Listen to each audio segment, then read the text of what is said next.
Ito yung viral video ng taong nagpapakain ng kanyang sarili sa buhaya na yan mga bay. Sa tingin nyo mga bay, makakaligtas kaya ang taong yan sa malaking buhaya na yan? Papayag ka bang pumalit sa pwesto ni kuya kung sakaling madisgrasya sa ginagawa niyang trabaho sa crocodile show na yan? Dito mga bay, pagmasdan nyo mabuti si kuya, parang pinaglalaroan niya lang niya yung napakalaking buhaya. Parang hindi mo alintana na may panganib na nakaabang sa kanya.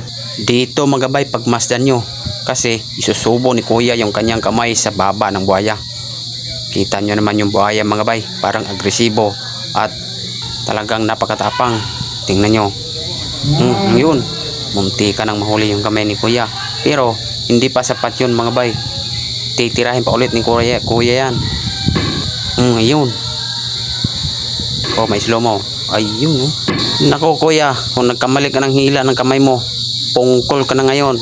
Nagpapasalamat na siya sa mga fans niya. Tingnan nyo naman si kuya, sayang saya, tuwang tuwa dahil hindi daw nakain yung kamay niya ng malaking buhaya na yan.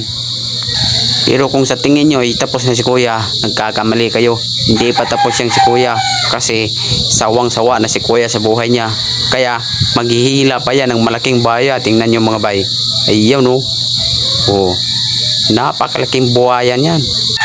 At alam nyo rin ba mga bay, na itong si kuya ay di umano ay nadisgrasya daw nung huli itong mag-perform sa crocodile farm na yan. Kaya sa mga interesado dyan, pwede kayo mag-apply sa crocodile farm na yan.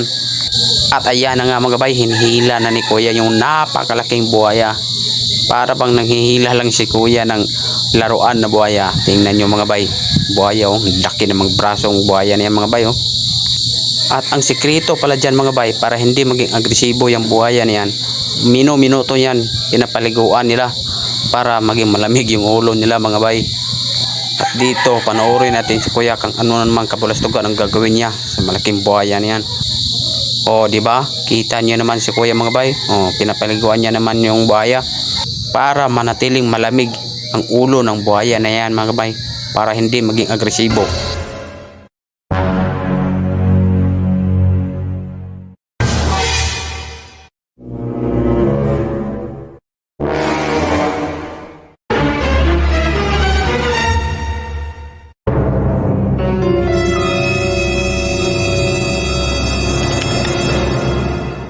Masyado namang nakaka-intense itong si kuya. Parang ako tuloy yung kinakabahan sa ginagawa niya. Bakit sa kailangan pang ibuka yung napakalaking bibig ng buhaya na yan? Ano ba itong si kuya, sawa na siya sa buhay niya? Dito mga bay, panoorin natin. Dahil bibuilo si kuya, dahil ipapakain niya daw yung sarili niya sa buhaya. At doon siya sa malayo, parang tatakbo yata siya, o parang idadive niya yung sarili niya sa mismong bibig ng buhaya na yan. Ito si kuya, panoorin natin. Oh my God! Wow! Kung makatapik si kuya sa isang malaking buhaya na yan, kala mo laruan lang.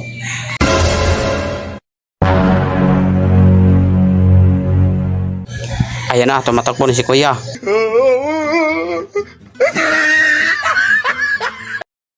Bakit kaya hindi tinuloy ni kuya yung pagpapakain niya sa sarili niya dyan sa malaking buhaya na yan? Siguro dahil naisip niya na hindi pa niya kayang umarap kay San Pedro sa kabilang buhay. Pero itong susunod na tricks na gagawin ni kuya, totoo na talaga na ipapakain niya yung sarili niya sa malaking bibig ng buhaya na yan. Ito yung huling tricks na gagawin ni kuya. Ito yung literal na buwis buhay na tricks na gagawin ni kuya, dahil papasubo niya talaga yung ulo niya sa malaking bibig na buhaya na yan. Kaya kung hindi mo kayang manood ng mga ganitong klase mga video, mas mabuting huwag mo nalang panoorin ang huling tricks na gagawin ni kuya, dahil itong tricks nito ang siyang magpapabago sa buhay ni kuya.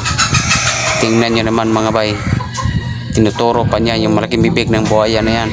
Oh my God! Wow! Sana all. At kung umabot ka sa puntong ito ng ating video, sana huwag mong kalimutang mag-like at mag-subscribe, dahil malaking tulong na para sa aming mga small content creator. Ika nga mga bay, support local vloggers. Thank you.